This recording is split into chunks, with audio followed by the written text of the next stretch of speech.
Peace and love, family. Welcome back. So, yes, I'm recording a second video. I wanted to get a little more into depth my last video, and I try not to make these videos too long, but cause I don't want to waste y'all guys' time or females. I don't want to waste nobody's time. I definitely don't. But if you watched the last episode, you know that I'm planning to move to Florida for more opportunities, and just start a new business down there.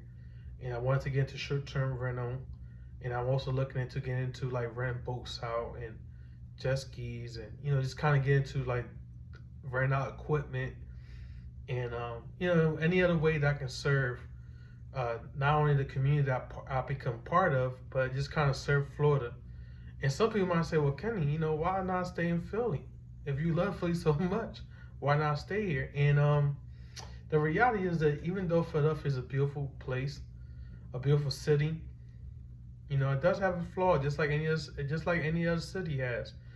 And for starters, like, as I get older, I'm definitely looking forward to, going somewhere that's warmer weather, especially being as I'm from the, I'm originally from my family's originally from the Caribbean. So definitely looking forward to warmer weather. Second of all, it's like, my daughter, it's a strong possibility that she could be moving down there. Her mom could be moving down there. And I want to continue to be part of my daughter's life. So it's like, I did it before when she lived in Florida. I was going back and forth once a month to see her. And it's just, it's just not, I like the idea of being able to see my kid as as as often as often as I want to be able to see her. I mean, if I want to see her every weekend, I want to be able to see her every weekend. If I want to see her every day, I want to be able to see her every day. And I don't like the idea of just being able to see her once a month or twice a month. And so that's another reason why I moved down to Florida. A third reason, why I'm not doing real estate in Philadelphia is because, you know, I've, I, I've been blessed to been able to buy a couple properties in Philadelphia.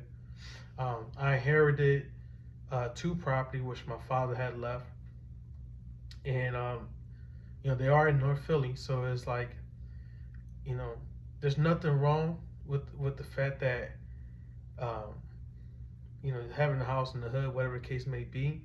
But some of the things that people don't really break down. Like for instance, my dad died when I was young, so even though he bought a house and my mom went through a house, bought a house, there were so many different things that they didn't break down. Was able to tell me, like just for instance, like anytime something breaks, you gotta be the one to fix it.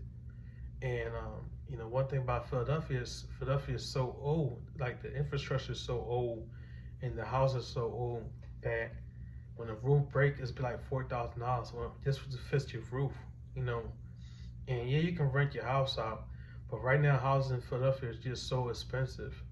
And it's not like it was a point in time, maybe 20 years ago, 15 years ago, you can still find a decent house for 30, 40,000 in Philadelphia. Where now those 30, $40,000 houses, they don't exist anymore. And if you do find one, I mean, it's in pretty bad shape. So, for me, it's like, for me to buy a house in the hood for 160,000 and or 120,000, let's say for instance, a house on the same block that I live on now, there's a house on there for 120,000, but when you start breaking down how much it's going to cost to get the roof fixed, how much it's going to cost to get the side curb traps, which most likely have to get replaced, and that's almost like $5,000 just to get replaced, just to replace that. Not including a bunch of other, just getting the house updated because it's so old.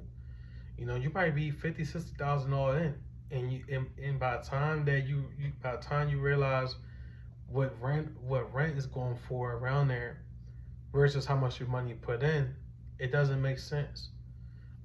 That's another huge reason. Like it's kind of hard to find those good deals in Philadelphia. Not saying they don't exist, but it's like you also have to keep in mind, like, dude, I want to continue to buy another house in the hood where, I'm gonna have to put so much money into it, and there's always a possibility that I might not get the best tenants, and the strong possibility that within the next 5 to 10 years, I'm gonna have to probably dump some more money I don't know if that's right now a great investment for me. Now, if someone out there can see, say, hey, Kenny, like, look, you can, this side of the city. And that's another thing. One thing about Philadelphia, the way it's broken down, some parts, some areas of Philadelphia is like, I don't want to own nothing on that side. And maybe another investor out there might say, hey, that's a great opportunity, but it's not a great opportunity for me. You know what I'm saying? So as I get older, I want to make sure that um, I'm leaving something behind for my daughter that she can manage, something that she's not going to hate. I don't want.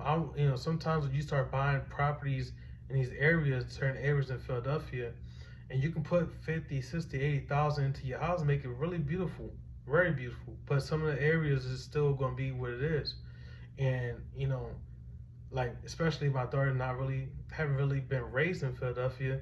Like, I don't want to leave that burden on her, of like have to try to come back to Philly at the age, I'm older and try to sell it, because that's one of the things that happens a lot.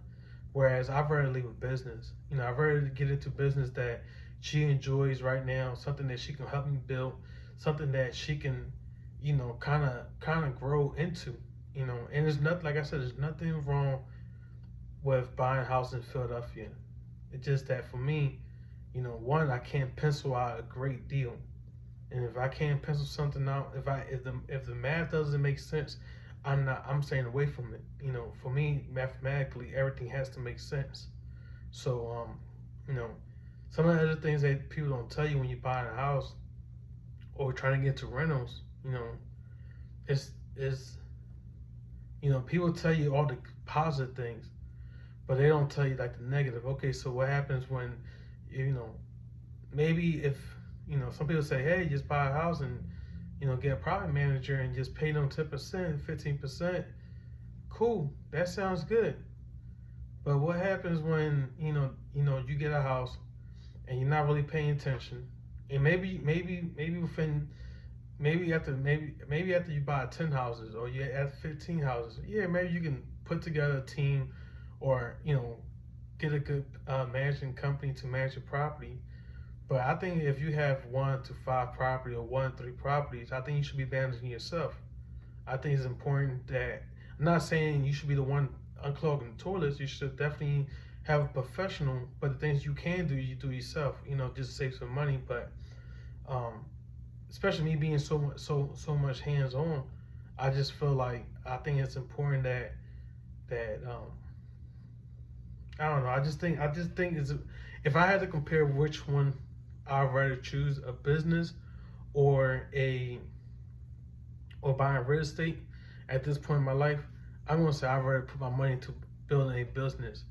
I've done it before. I have more experience. I have experience with both of them. I've bought a couple properties here. I have rentals, long-term rentals, which I have been extremely lucky, and I have had in the past some bad tenants. So it's like I can tell you, it's good and bad. There's good and bad. There's pros and cons in both, in business and in real estate.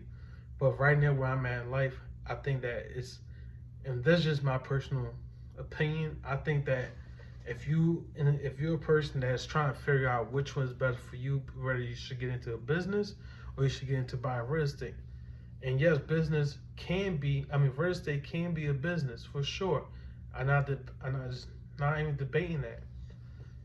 But I would say that choose a business that fits you, um, it's within your skill level, and I think you should do something that you can enjoy, you know, and I'm a strong believer that you shouldn't be doing business just for money, but it's all come down for money. But you should be doing something you enjoy. Peace and love.